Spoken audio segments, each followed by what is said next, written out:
말씀은 로마서 9장 24절에서 33절까지 말씀입니다. 신약성경 252쪽에 있는 로마서 9장 24절에서 33절까지 말씀을 다 찾으신 줄 알고 24절부터 함께 읽겠습니다. 시작. 이 그릇은 우리니 곧 유대인 중에서뿐 아니라 이방인 중에서도 부르신 자니라. 호세아의 글에도 이르기를 내가 내 백성 아닌 자를 내 백성이라 사랑하지 아니한 자를 사랑한 자라 부르리라. 너희는 내 백성이 아니라 한 그곳에서 그들이 살아계신 하나님의 아들이라 일컬음을 받으리라 함과 같으니라. 또 이사야가 이스라엘에 관하여 외치되 이스라엘의 자손의 수가 비록 바다의 모래 같을지라도 남은 자만 구원을 받으리니 주께서 땅 위에서 그 말씀을 이루고 속히 시행하시리라 하셨느니라. 또한 이사야가 미리 말한 바 만일 만군의 주께서 우리에게 씨를 남겨두지 아니하셨더라면 우리가 소돔과 같이 되고 고모라와 같았으리로다 함과 같으니라. 그런즉 우리가 무슨 말을 하리요? 의를 따르지 아니한 이방인들이 의를 얻었으니 곧 믿음에서 난 의요. 의의 법을 따라간 이스라엘은 율법에 이르지 못하였으니 어찌 그러하냐? 이는 그들이 믿음을 의지하지 않고 행위를 의지함이라. 부딪힐 돌에 부딪혔느니라. 기록된 바 내가 걸림돌과 거치는 바위를 시온에 두노니 그를 믿는 자는 부끄러움을 당하지 아니하리라 함과 같으니라. 아멘. 예, 오늘 9장 이제 마지막 부분으로 우리가 말씀을 나누는데요. 9장, 10장, 11장은 이스라엘의 구원 이야기가 들어가면서 그러면 유대인들은 또한 어떠한 구원이 임하는가에 대한 말씀인 것을 볼 수가 있습니다. 그래서 토기장이신 하나님이 여러분들이 만약 토기장이라면 그 긍휼의 그릇, 진노의 그릇을 만들 권한이 있어요, 없어요? 예? 마음에 드는 건 선택하는 거고 마음에 들지 않으면 언제든지 그 그릇을 그 장인들 특별히 보면은 우리가 보기에는 저거는 깨트리면 아까운데 우리나 주지 하는 이런 것들도 솔직히 있어요, 없어요? 그 사람들은 자기 이름을 걸고 명예를 걸고 그냥 정성을 다해서 열심히 그런 시간과 노력과 이런 것들을 애써서 작품이 이제 나왔는데 그 작품을 보면 우리는 다 그게 그거 같은데 그 사람들은 그게 흠이 있거나 조금이라도 그런 결집이 생기면 가차없이 뭐예요? 근데 그 깨트림을 당한 그릇이 왜 나를 깨트리냐고 항의하거나 하소연한다면 말이 돼요, 안 돼요? 하나님도 마찬가지. 하나님이 토기장이가 되셔서 긍휼의 그릇도 있고 진노의 그릇도 있다라는 겁니다. 그러나 반드시 기준은 있어요. 우리처럼 우리 기분 감정에 의해서 그냥 버리고 던지고 하는 이런 게 아니라 하나님은 긍휼의 그릇과 진노의 그릇이라는 우리가 지난주에 말씀을 나누었지만 반드시 기준은 있어요. 근데 그 기준을 이제 오늘 말씀을 나눌 텐데요. 24절에 여러분들을 보시면 이 그릇은 누구라고 나와요? 우리니. 예, 그러면 어떤 그릇일 것 같아요? 긍휼의 그릇과 23절에 나오는 거거든요. 긍휼의 그릇과 진노의 그릇이라는 두 가지 토기장이가 되시는 하나님께서 그릇을 빚으실 때 긍휼의 그릇이 있는가 하면 하나님이 선택하신 그릇이에요. 하나님이 버리시는 진노의 그릇이 있는데 오늘 24절의 이 말씀은 긍휼의 그릇은 말씀에 대한 그래서 여러분들이 제목에 긍휼의 그릇이라고 우리가 제목을 붙였는데요. 이 그릇은 우리다. 그럼 이 그릇은 어떤 그릇이다? 예, 긍휼의 그릇. 하나님이 선택하신 그래서 구원은 하나님이 우리가 믿고 싶어서 믿는 게 아니라 전적인 하나님의 그런 예지와 예정과 부르심이 있어야 돼요. 그거 없이 선택받지 못했는데 내가 하나님을 믿겠다? 이건 절대로 이루어질 수 없다라는 거예요. 반드시 전제 조건은 하나님이 여기 계신 저와 여러분들을 뭐 하셨다? 예지, 예정 부르셨다는 거죠. 근데 이제 부르심에 우리는 받아들였기, 믿었기 때문에 그 부르심을 손을 잡았기 때문에 여러분들이 믿은 거고, 그것을 뿌리치고 거부한 사람은 뭐가 되는 거예요? 진노의 그릇이 되는 거예요. 선택받지 못하는 거죠. 하나님께서 계속 손을 내미는데 그 손을 우리는 잡은 거예요. 그 손을 우리가 잡겠습니다. 그래서 저와 여러분들이 지금 구원받아 예배드리러 이 자리에 나오셨는데, 만일 똑같은 상황에도 하나님이 손을 내미셨는데 나는 그 손 안 잡겠다 하는 사람들은 뭐냐면, 하나님 앞에 선택을 받았으면, 근데 그런 사람들은 또 언젠가는 믿게는 되겠지만 계속 거부하고 믿지 않는 자들은 진노의 그릇이 될 수밖에 없다라는 이러한 말씀인데, 오늘 초점은 진노의 그릇이 아니라 어떤 그릇이라고요? 긍휼의 그릇. 말 그대로 긍휼이에요. 하나님께서 우리를 긍휼을 베푸셔서 우리에게 선택하신 하나님의 자녀가 되었다라는 이런 말씀이 이제 오늘 이제 시작을 드릴 건데요. 근데 그 24절을 보면 이 그릇은 우리니라고 하면서 누구와 누구가 지금 등장하고 있어요. 유대인과 이방인이. 근데 유대인들은 뭐라고 해요? 유대인에게뿐만 아니라 이방인에게도 뭐한다? 부르신 자들이라. 하나님이 부르셨다는 소리예요. 그러니까 유대인들은 자기네만 부른 줄 알아요. 자기네들만 선택받은 줄 알아요. 그래서 그 선민의식이 엄청나요. 그래서 우리는 뭐 묻지도 따지지도 않고 조금의 의심의 여지 없이 유대인들, 이스라엘은 당연히 하나님의 뭐다? 선택된 백성, 자녀다. 그래, 우리는 하나님의 자녀야. 그러니 그래서 그들에게 하나님이 요구하시는 건 기회를 주신 거예요. 너희들이 선택을 받았으니 이제 믿지 않는 자들에게 뭐해라? 열방에 복음을 전하는 이러한 일들을 감당해서 그들도 하나님을 알게 하라. 이 사명을 주었는데 유대인들, 이스라엘이 뭐 했어요? 했어요, 안 했어요? 오히려 그 이방인들을 복음을 전할 수 있는 기회를 주는 그 역할을 유대인, 이방인 이제 같이 쓸게요. 그들에게 하나님이 기회를 주셨는데 오히려 그 이방인들을 뭐로 여겼어요? 예? 뭘로 여겼어요? 개돼지로. 우리나라도 지금 개돼지로 여긴다고 지금 하는데, 그 유대인들이 이방인들을 구원케 하는 하나님이 그 기회를 주셨는데, 기회는커녕 우리만 선택받고 우리만 복받고 우리만 제한된 이러한 자부심과 긍지를 가진 이들은 이방인인 우리들에게 그 복음의 기회를 하나님께서 주심에도 불구하고 그들은 그 일을 했다 안 했다? 하지 않았다는 거죠. 그냥 우리끼리만 저 개돼지 같은 이방인들은, 부정한 이방인들은 왜 우리와 상관하고 우리와 같은 그 하나님의 대열에 속해? 절대로 그러면 안 돼. 그러면 이거는 하나님의 말씀을 뭐 한 거예요? 예? 불순종한 거잖아. 어긴 거잖아요. 그러다 보니까 그 복음의 그 구원의 대열이 이제 누구에게까지? 유대인에게 선택권을 줬는데 그 선택권을 주지 않으니 이제 누구에게로 넘어간 거예요? 이방인에게 넘어간 이야기가 1장부터 8장까지의 이야기였다면 이제 9장부터 11장까지는 사도 바울은 괴로운 거예요.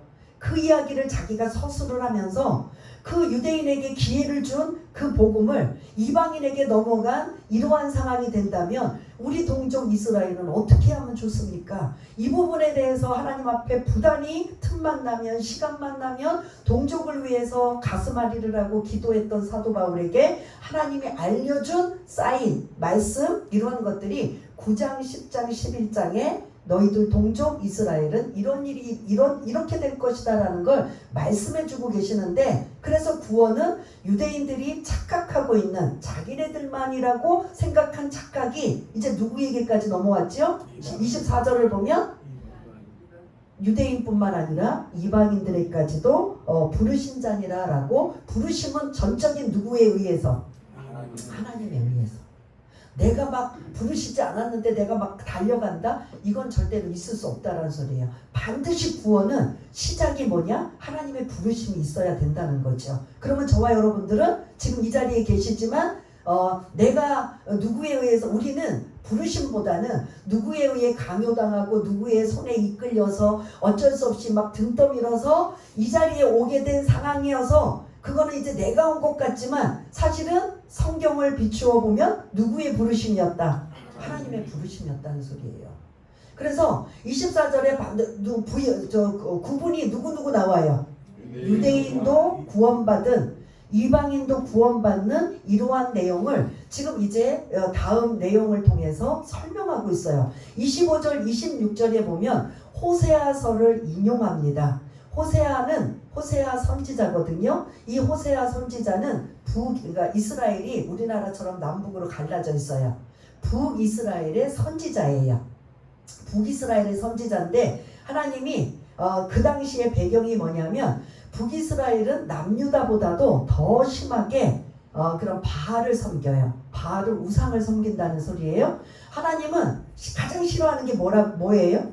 우상 섬기는 거야. 근데 북이스라엘이 하나님도 섬기는 척하면서 거의 마음과 생각이 뺏기는 게 뭐냐면 바알을 섬기는, 우상을 섬기는 이 일에 계속 빠져 있어서 많은 선지자를 통해서 너희들 돌아와라, 그렇지 않으면 너희들 하나님의 그런 매를 맞을 것이다, 징계를 받을 것이다, 계속 사인이 있었음에도 불구하고 그들은 듣지 않아요. 이 호세아 선지자는 북이스라엘이 멸망하기 얼마 전쯤에 어떤 하나님의 상징을 지금 알려주셔요. 그래서 호세아 선지자는, 여러분 선지자면 어떤 분이에요? 어떻게 하든 말씀대로 살려고 하고 말씀을 받는 자고 깨끗하고 거룩한 이러한 사람이란 말이에요. 그런데 하나님이 어느 날 호세아 선지자에게 너는 이 북이스라엘에서 가장 음란한 여인과 결혼해라. 말이 될까요? 안 될까요? 호세아 선지자 입장에서는 네? 안 되죠. 근데 누가 명령하셨어요? 그래서 가장 음란한, 가장 부도덕한 고멜이라는, 여러분들 이름 많이 들어보셨을 거예요. 고멜이라는 여인과 하나님의 명령이 결혼합니다. 근데 이 여인이 그럼 이렇게 엄청난 선지자랑 결혼했으면 감지덕지해야 되잖아요. 근데 이 여인이 재벌은 뭐라 그러죠? 재벌은 남 못 준다. 갑자기 속담이. 그런데 그런 여인이었어요. 그렇게 결혼을 했는데도 여전히 도망 나가서 음란한 짓을 해. 그럼 호세아 선지자 남편이 또 데리고 와. 값을 지불하고. 그러고 또 있으면 뭐 한다? 또 나가. 이런 여인이에요. 이걸 지금 뭘 상징하냐면 이 고멜은 북이스라엘의 음란한 이러한 상태를 이 고멜을 투영을 시켜서 지금 하나님이 뭔가 주시고자 하는 메시지가 있다라는 겁니다. 그래서 어쨌든 이 호세아 선지자와 고멜이 결혼을 해서 3남매를 낳아요. 3남매. 그래서 첫째 아들은 이스르엘이에요. 이스라엘이 아니고 이스르엘. 하나님이 흩으시겠다. 농부가 씨를 뿌릴 때 흩뿌리거나 뭐 하는 이러한 씨 비유, 농부에게 이렇게 적용. 흩으시겠다. 그 다음에 심으시겠다. 두 가지가 나와요. 이 이스라엘이. 그러니까 때로는 흩으시기도 하고 때로는 심으시겠다. 이게 지금 아이의 이름이 하나님께서 다른 말로 말하면 하나님이 심판하시겠다는 소리예요. 그럼 여러분들 이름이, 아이가 어렸을 때부터 성년이 되기까지 계속 그 아이 이름을 부르잖아요. 그 이름을 부를 때마다 많은 사람들이 뭘로 들리냐면 하나님이 심판하시겠다. 하나님이 심판하시겠다. 이 이름이에요. 보통 아이들 이름을 잘되고 또 그런 축복되는 그런 이름을 붙이잖아요. 우리가 아이를 낳아도 어떻게 하면 이 아이가 정말 그런 건강하게 행복하게 그리고 성공하게 잘 살 수 있을까, 이러한 바람으로 이름을 짓는데 하나님은 그 첫째 아들을 이스르엘, 하나님이 심판하시겠다는 거예요. 때로는 흩으시기도 하지만 또 심기도 하시겠다라는 이러한 말씀에 의미를 담는 이름이에요. 두 번째는 누구냐? 딸을 낳았어요. 딸을 낳는데 혹시 아세요? 이름이 뭔지? 로루하마. 어렵죠? 로루하마인데 이 뜻은 뭐냐면 더 이상 절대로 긍휼을, 사랑을 베풀지 않겠다. 이게 사실은 그 아이의 이름이지만 그 아이는 사실은 불행하지요. 그런 이름을 붙이는 사실은 이걸 누구를 향한 이 메시지예요. 북이스라엘 향한 메시지예요. 그러니까 그 아이를 부를 때마다, 아이는 사실은 참 희생양이지요. 그 아이를 부를 때마다 야, 더 이상 사랑하지 않을 아이야, 더 이상 긍휼을 베풀지 않을 아이야. 이렇게 지금 계속 부르는 거예요. 그 아이가 이제 두 번째 딸이고 세 번째는 아들을 또 낳았어요. 낳아가지고 그 아이의 이름은 로암미. 그러니까 로가 우리 그 영어로 말하면 not이에요. N-O-T. 아니다라는 부정이에요.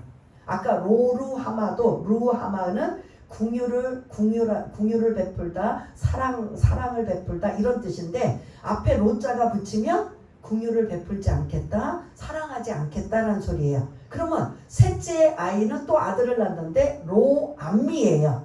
암미는 내 백성이다라는 소리예요. 그러면 로자를 붙이면 뭐라는 소리예요? 내 백성이 아니다. 그러니까 그 아이의 이름을 노암미라고 붙여요. 그래서 암미는 내 백성이라는 소리인데 내 백성이 아니다. 그래서 이 삼남매를 통해서 주변에 있는 모든 사람들이 북이스라엘의 영적 상태를 하나님이 말씀하고 계시는 거예요. 하나님이 심판하시겠다라는 이스라엘, 흩으시겠다, 또 심으시겠다. 그 다음에 더 이상 긍휼을 베풀지 않으시겠다. 그리고 사랑하지 않겠다라는 그 로루하마. 그리고 세 번째는 누구라고 그랬죠? 로암미. 내 백성이 아니다. 더 이상 내 백성이 아니다. 내 백성이 아니면 뭐냐면 이방인이란 소리예요. 이방인 취급하겠다는 소리예요. 그래서 북이스라엘은요, 나중에 이제 그리고 나서 멸망이 돼서 아수르에 의해서 혼혈이 돼요. 혼혈이 되는 바람에 이제 거의 이스라엘 백성들 유대인들이 북이스라엘의 출신들 같은 동족, 같은 핏줄임에도 불구하고 그들은 아수르의 피를 받아 결혼하고 혼혈 정책을 폈다고 해서 그들은 이제 정통 유대인이 안 돼요. 그래서 유대인 하면은 남유다만 언급하고 있는 거예요. 아까 지금 제가 말씀드렸죠. 이스라엘 역사가 남북으로 갈라졌어요. 지금 25절 26절의 말씀은 호세아서의 말씀을 인용하면서 북이스라엘의 영적 상태를 지금 말씀하고 있어요. 그래서 결국은 이스라엘이라는 아들, 로루하마라는 딸, 그리고 로암미라는 아들을 통해서 하나님이 뭐 하시겠다? 심판하고 버리시겠다는 소리예요. 그리고 내 백성이 아니다. 그래서 너희들은 이제 이방인들과 똑같다라는 소리예요. 그러한 이 내 백성이 아니다고 했던 호세아서에 있는 말씀을 뭐라고 하느냐? 이제 이방인 중에서도 부르신 자다라고 하는 이 말씀 중에 이들을 이방인 취급하고 더 이상 내 백성이 아니라고 지금 제가 쭉 말씀을 드린 그거를 반대로 오늘 25절 26절에 이방인들을 부르심에 대한 예언이에요. 그러니까 여러분들 아까 그 이스라엘은 흩으시겠다, 심으시겠다, 그러니까 심판하겠다는 의미고 로루하마는 뭐라고 했어요? 긍휼을 베풀지 않겠다, 사랑을 베풀지 않겠다. 그리고 노암미는 더 이상 내 백성이 아니다. 요런 삼남매의 이름의 의미를 지금 이렇게 제가 호세아서 1장에 있는 말씀을 전했다면 오늘 이 25절 26절의 말씀은 그거랑 반대예요. 하나님이 부르실 때 이제 다른 그 이름의 의미가 반대로 너희들은 절대로 심판하시겠다, 버리겠다, 내 백성이 아니다고 했던 그 말씀을 하나님이 부르실 때는 다른 용어로 지금 쓰고 있어요. 그러니까 이 말씀을 들으면서 이해가 되실 거예요. 우리 한번 25절, 26절 함께 읽겠습니다. 시작. 호세아의 글에도 이르기를 내가 내 백성 아닌 자를 내 백성이라 사랑하지 아니한 자를 사랑한 자라 부르리라. 너희는 내 백성이 아니라 한 그곳에서 그들이 살아계신 하나님의 아들이라 일컬음을 받으리라 함과 같으니라. 아멘. 아까 제가 호세아서 1장에 있는 말씀을 드릴 때는 요 본문하고 같았어요? 달랐어요? 달랐어요. 그때는 내 백성이 아니다, 사랑하지 않겠다. 그런데 지금 25절에 보니까 뭐라고 해요? 내 백성 아닌 자를 노암미를 내 백성이라, 암미라 내 백성이라고 지금 하시겠다. 그 다음에 사랑하지 아니한 자를 아까 로루하마를 뭘로? 루하마로 지금 부르시겠다는 소리예요. 이 말씀은 뭐냐면 이방인 중에서도 하나님이 부르심에 대한 구원받는 긍휼의 그릇을 지금 말씀하고 있는 거예요. 그러면 우리가 여기에 해당이 된다라는 소리죠. 이방인의 대상에. 그러면서 26절 너희는 내 백성이 아니라 아까 제가 말씀 노암미 내 백성이 아니다 한 그곳에서 그들이 살아계신 하나님의 아들이라 이제 구원받아 하나님의 아들이라 일컬음을 받을 수 있는 긍휼의 그릇이 이방인들에게도 이제 하나님의 부르심이 있다라는 소리예요. 이해가 되세요? 그래서 25절 26절은 호세아 선지자의 말씀을 인용해서 유대인이 아닌 이방인도 하나님이 부르셨다. 그래서 이방인도 긍휼의 그릇으로 선택받았다. 이 말씀이 지금 이 호세아서 인용해요. 27절, 28절, 29절을 또 여러분들도 PPT를 띄워주시면 이제는 그때 누구의 선지자가 등장해요? 이사야 선지자가 등장해요. 이사야 선지자는 반대로 북이스라엘이 아니고 이제 뭐가 넘었어요? 남유다의 선지자예요. 남유다의 선지자도 이 이사야가 이제 뒷부분 남유다가 멸망하기 얼마 남지 않는 호세아는 북이스라엘이 멸망하기 얼마 남지 않는 시대에 살았다면 이사야 선지자는 남유다가 멸망하기 얼마 남지 않는 시대에 하나님의 메시지가 있었던 거예요.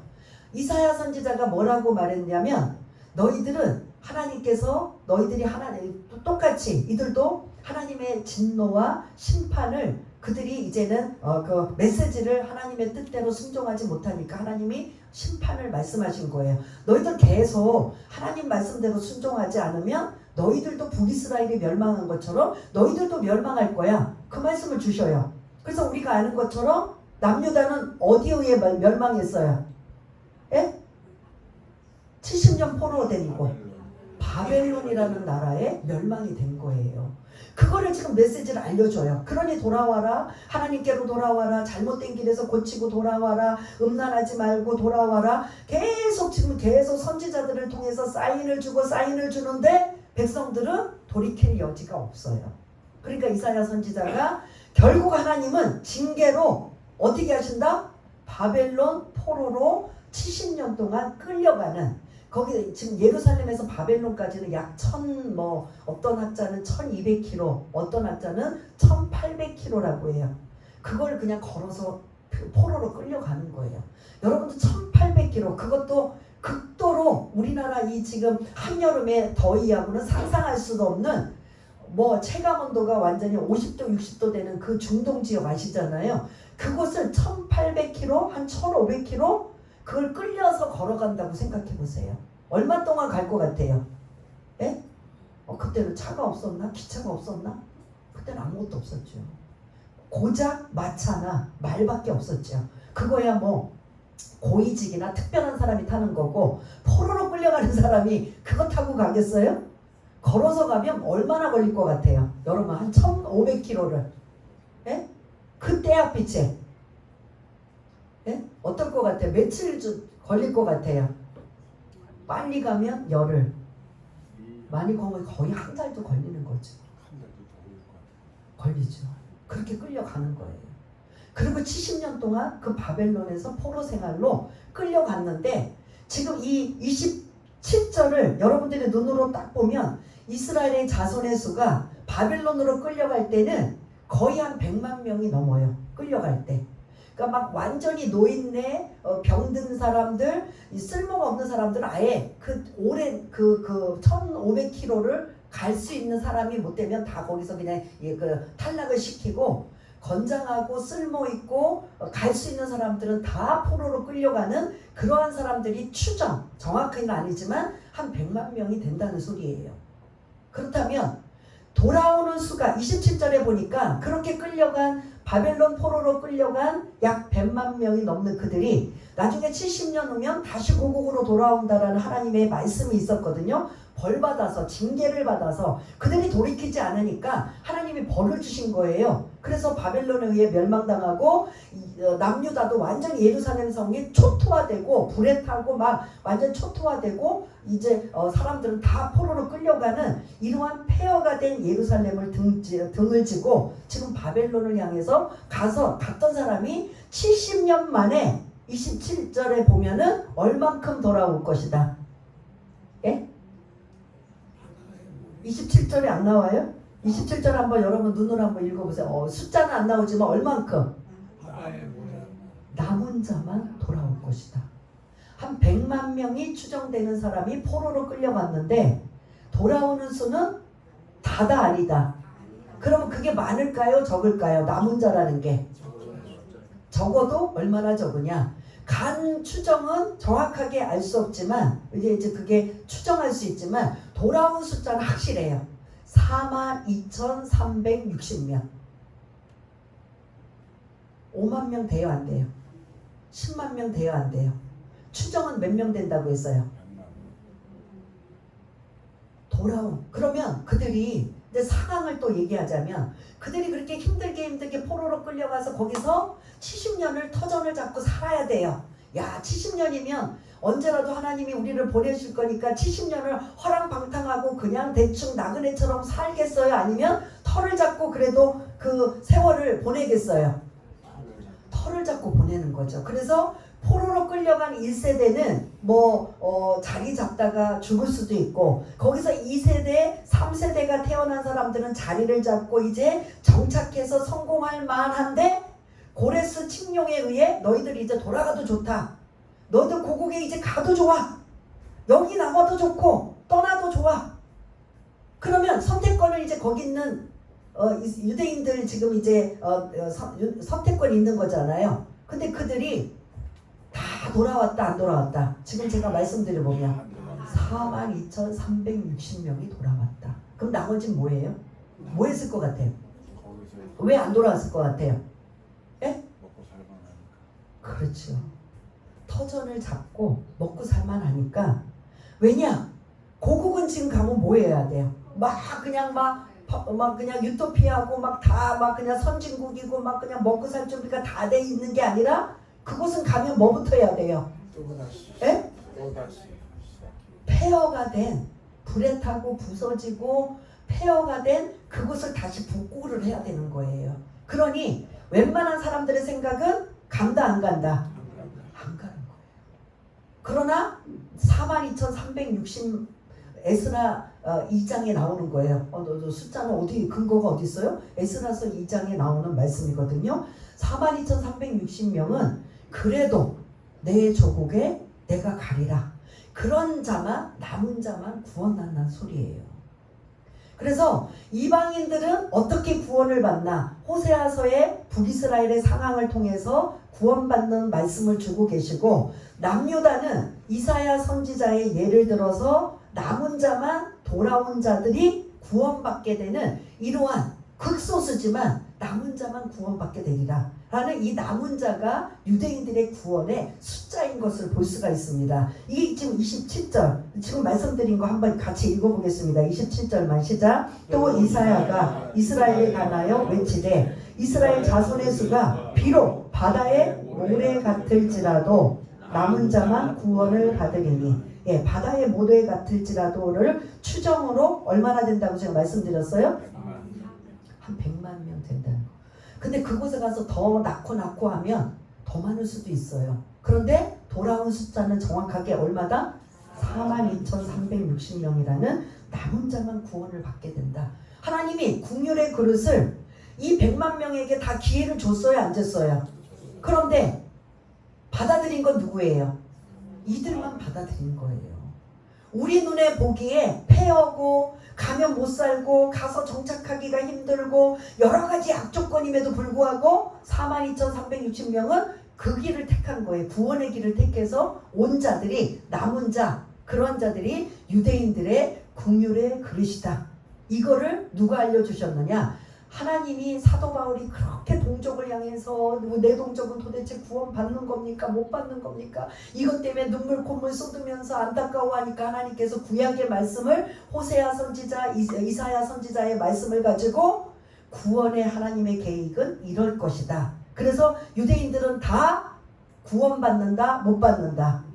못 받는다. 남은 자만 구원받는다. 하나님이 손을 내민 자들이, 그 손을 잡는 자들이 구원을 받는다. 이 말씀이 지금 28절, 29절까지 지금 언급하고 있는 것을 볼 수가 있습니다. 이게 지금 유대인과 이방인의 구원에 관한 하나님의 계획을 지금 알려주시는 거예요. 북이스라엘은 호세아 선지자를 통해, 남유다는 누구를 통해? 이사야 선지자를 통해. 이건 좀 어렵지 않지요? 이게 지금 유대인과 이방인의 구원에 관한 하나님의 계획을, 긍휼의 그릇을 말씀해 주신 거야. 그러면 그들이 지금 제가 중간중간도 말씀드렸지만 30절 한번 읽어보겠습니다. 긍휼의 그릇으로 선택받은 사람들이 반드시 하나님의 부르심에 뭔가 반응해야 돼요. 반응. 하나님이 손을 내미셨어요. 그러면 그 손을 잡는 자는 뭐가 돼요? 예? 하나님이 구원의 손길로 손을 내미셨어요. 그럼 그 손을 잡는 자는 뭐가 돼요? 안 잡는 자는 구원받지 못하는 거예요. 그게 그 긍휼의 그릇, 하나님에게 구원받는 자의 그런 기준이 있다는 소리예요. 기준이 뭔가 30절 읽으시면 답이 나올 거예요. 한번 읽겠습니다. 시작. 그런즉 우리가 무슨 말을 하리요? 의를 따르지 아니한 이방인들이 의를 얻었으니 곧 믿음에서 난 의요. 기준이 뭐라고요? 한자만, 단어 하나만. 의는 결과예요. 그럼 뭐예요?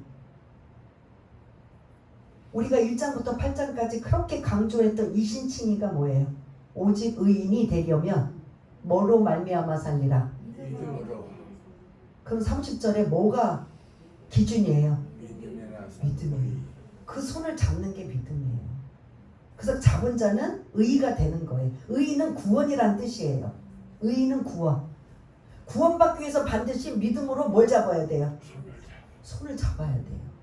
기준이. 그래서 하나님의 긍휼의 그릇은 부르심이 반드시 있어야 되고 그 부르심에 손을 내밀면 손을 그 잡는 자만 뭐한다? 구원받는 긍휼의 그릇이 된다는 소리예요. 기준이 뭐다? 믿음이라는 소리예요. 오직 의인은 믿음으로 말미암아 살리라. 계속 우리가 1장부터 8장까지 강조하며 말씀드렸잖아요. 그게 한자로 이신칭의라는 소리예요. 의인은 여러분들 머릿속에 구원이라고 생각을 하세요. 구원받기 위해서 반드시 뭐가 전제가 되어야 된다? 믿음이 전제가 된다. 이게 기준이에요. 긍휼의 그릇, 아까 제가 시작할 때 긍휼의 그릇과 진노의 그릇의 선택을 하나님이 그냥 마음이시고 선택이시지만 그래도 막 잔인하게 막 하신 게 아니라 반드시 기준이 있다라고, 기준이 있는데 이게 믿음의 기준인 거죠. 그 손을 잡느냐 못 잡느냐. 우리가 이전에 지난주에도 말씀 나눈 모세와 바로를 예를 들었잖아요. 모세는 그 손을 잡은 거예요. 믿음으로. 바로는 하나님의 기적과 이적을 수도 없이 경험했음에도 불구하고 그는 하나님의 손을 뭐 했다? 안 잡으니까 진노의 그릇이 된 거예요. 이해되세요? 긍휼의 그릇과 진노의 그릇에 이러한 하나님의 부르심이 있겠지만 그 긍휼의 그릇과 진노의 그릇의 기준은 반드시 뭐에 의해서 기준이 된다? 믿음에 의해서. 그럼 안 믿는 자들은 거의 다 진노의 그릇이 되는 거고, 지금 저와 여러분들이 이렇게 믿음은 긍휼의 그릇이 되는데, 그러면 저와 여러분들이 예수님의 손을 뭐 했다는 소리예요? 잡았다는 소리예요.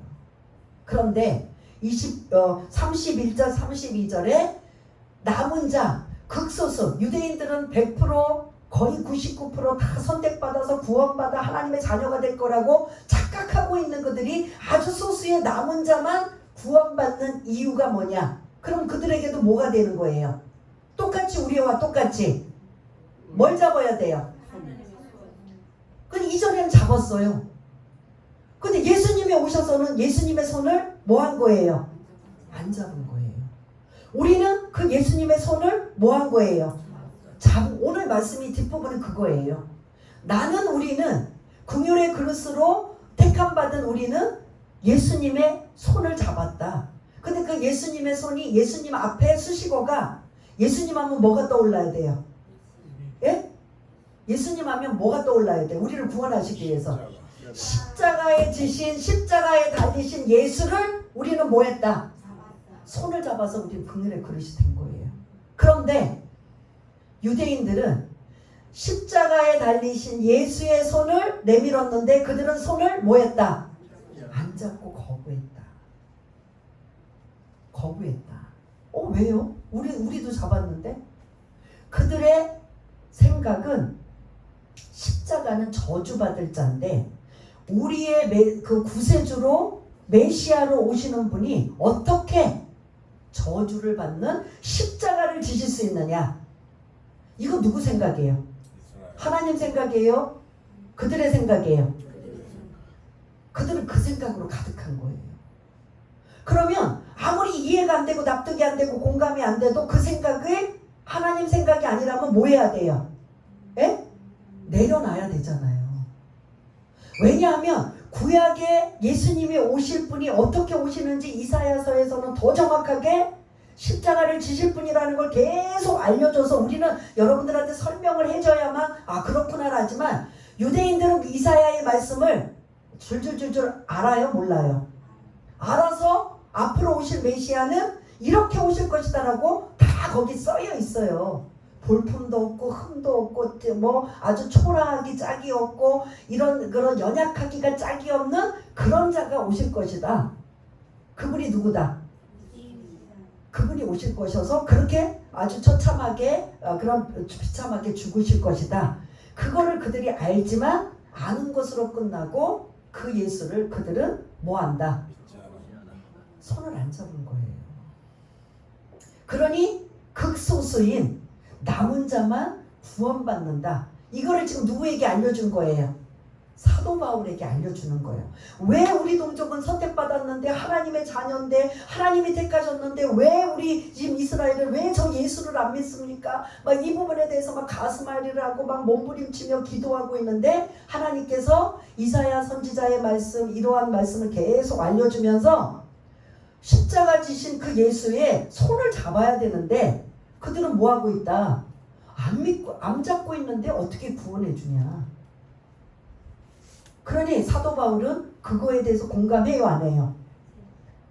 자기도 동족이지고 옛날에 그랬던 자잖아요.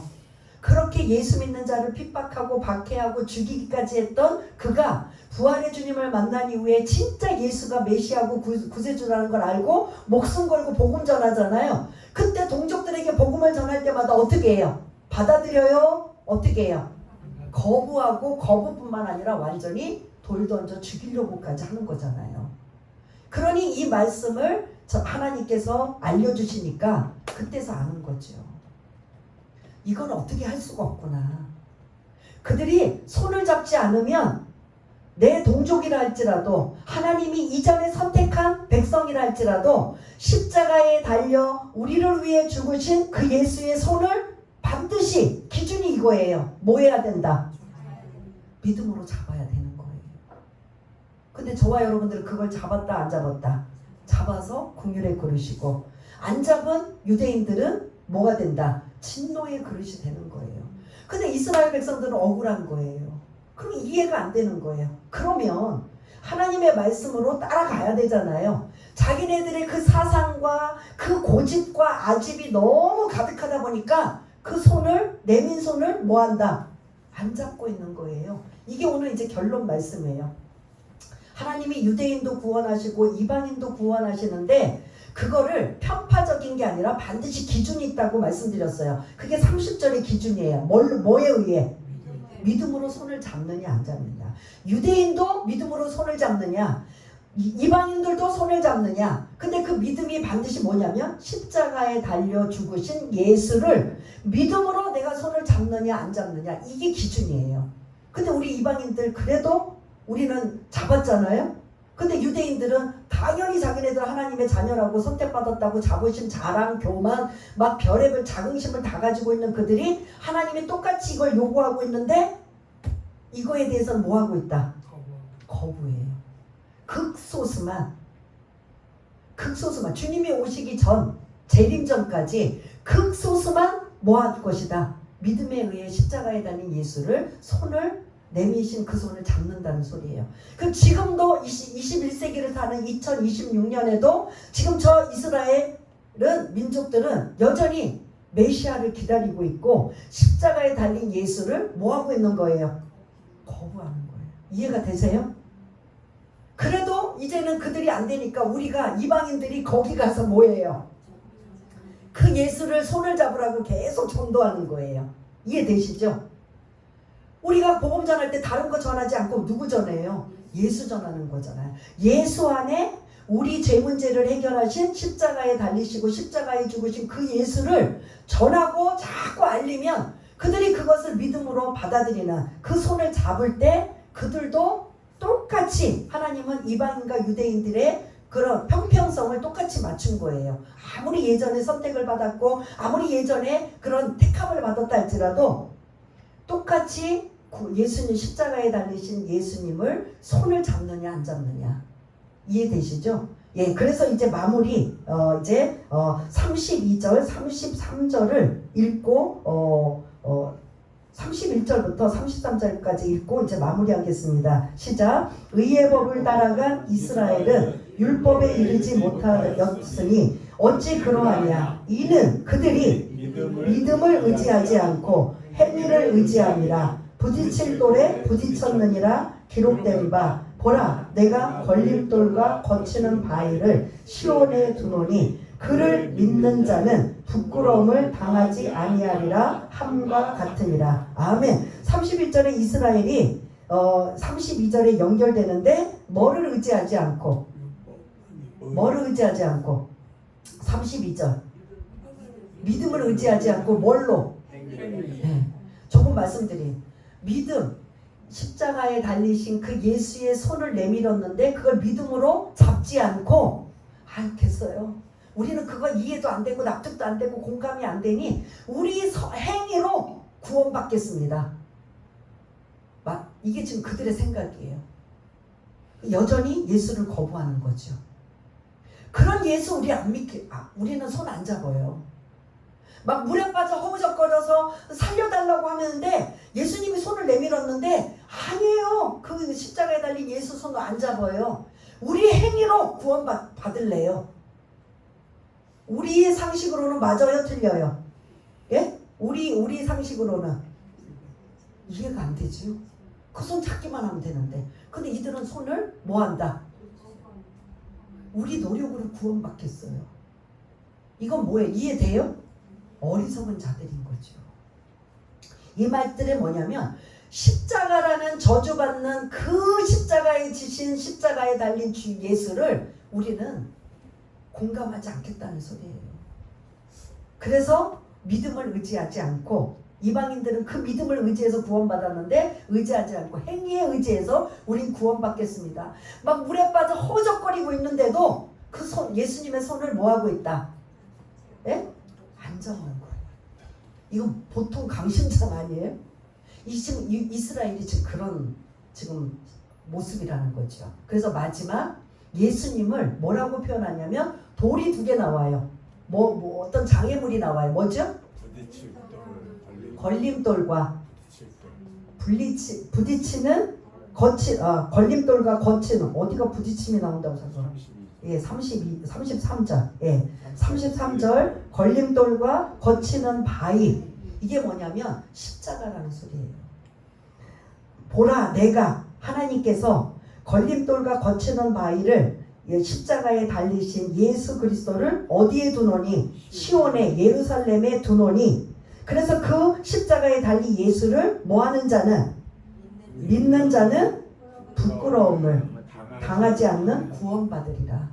이해되시죠? 그래서 지금 이들이 계속 뭘 거부하고 있는 거예요? 예수를 거부하는 거예요. 누가? 이방인이? 유대인. 지금 시대는 이스라엘이고 이 성경을 기록할 때는 유대인이에요. 예, 이거 교차로 써도 돼요. 유대인이라고 해도 답이고 이스라엘도 답이에요. 예수를 거부하는 건 그때나 2000년 전 이 로마서를 기록할 때나 지금 2000년 뒤인 2026년을 사는 이스라엘이나 똑같이 뭐하고 있다? 거부하고 있는 거예요. 누구를? 그냥 예수면 괜찮은데 그 예수가 수식어가 뭐예요? 십자가에 달려 죽으신 예수를. 우리는 그 십자가에 달려 죽으신 게 우리 제 문제를 해결해 주셔서 너무 귀하고 감사한데 우리는 감사한데 그들은 거부하는 거예요. 우리가 기다리는 메시아 구세주는 그런 분으로 오시는 게 아니에요. 어떤 분으로 기다려요? 그들은 누구처럼? 다윗처럼 힘있고 용맹스럽고 흠 하나 없는, 그런데 볼품없고 흠없고 연약하고 그것도 그냥 그 당시에 저주받을 이러한 자나 받을 십자가형으로 죽어? 우리는 그런 메시아 안 믿어. 우리는 그런 예수 안 믿어. 이게 지금 그때나 지금이나 앞으로 오실 주님이 그때까지 계속, 그래서 그 중에서도 뒤늦게 유대인들이 손을 내민 자는 뭐가 되는 거예요? 구원받는데, 그런 자가 많을 것이다, 적을 것이다. 그러니까 하나님의 입장으로 보면 그 선택한 이스라엘이 자기네 생각에 꽉 사로잡혀서 그 믿음에 의해 그 십자가에 달린 예수를 손을 못 잡는 그 상황을 보면 어떠실 것 같아요? 안타까운 거죠. 근데 우리는 하나님의 은혜로 십자가에 달리신, 십자가에서 죽으신 그 예수를 우리가 믿음으로 구원받았다는 하나님의 은혜가 얼마나 귀하고 감사한지 우리가 은혜라는 단어를 잊으시면 안 돼요. 다른 거 우리가 이제 소그룹 할 때도 말씀드렸잖아요. 우리는 은혜는 잊어버리고 뭐만 달라고 한다? 예? 보따리. 물에 빠진 사람이 우리 속담에 있잖아요. 살려주었더니 뭐 달라고 해요? 우리는 여전히 신앙생활 그렇게 해요. 지금 구원해 주었더니 은혜는 다 까먹고 뭐만 달라고 한다? 보따리 주세요. 내 자식의 복, 물질의 복, 건강의 복, 이 땅에 살아가는 복만 주세요. 보따리 내놓으세요. 막 하나님 앞에 맡겨놓은 것처럼 보따리 내놓으라는 거예요. 근데 진짜는 뭐다? 하나님의 은혜, 나를 구원하시고 이렇게 나를 부르시고 이렇게 나를 자녀 삼아 주신 게 얼마나 귀하고 감사한지, 이거에 여러분들이 막 감사, 감격, 찬양, 영광 돌리면 누가 감격하실까요?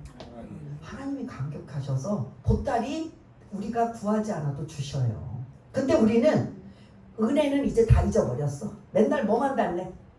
보따리 내놓으세요. 보따리 주세요. 물질의 보따리 주시고, 건강의 보따리 주시고, 성공의 보따리 주시고, 자녀의 보따리 주시고, 맨날 보따리. 본질을 우리가 자꾸 잊어버리는데, 구원받은 우리가 이렇게 큰 은혜와 특혜를 받았다면 보따리보다는 뭐에?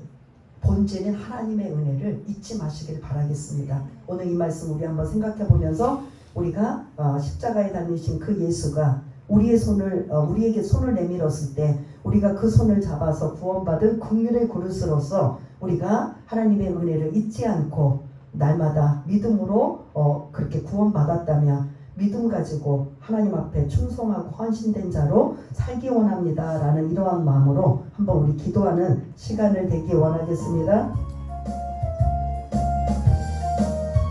할렐루야. 사랑이 많으신 하나님 아버지, 오늘 로마서 9장 24절에서 33절까지 긍휼의 그릇이라는 말씀을 가지고 하나님의 전적인 부르심이 있지만 그 부르심의 손을 내가 믿음으로 잡느냐 잡지 않느냐에 따라 긍휼의 그릇이 되느냐 진노의 그릇이 되느냐, 이러한 것에 하나님은 말씀하고 있습니다. 그래서 유대인도 구원하시고 이방인도 구원하시는데 유대인은 남은 자만 구원하는 안타까운 이러한 모습을 우리가 살펴보았고, 우리는 이렇게 십자가에 달리신 그 예수를 우리의 구세주로 우리가 손을 잡아 구원받아 하나님 앞에 택한 백성이 되어 이제 하나님의 자녀로 날마다 그 은혜를 감사, 감격, 찬양, 영광, 기뻐하며 그리고 늘 아버지 하나님 예배 아버지 하나님 드리며 하나님 앞에 하나님의 이름을 올려드리고 하나님을 높여드릴 때 하나님은 우리가 원하는 보따리는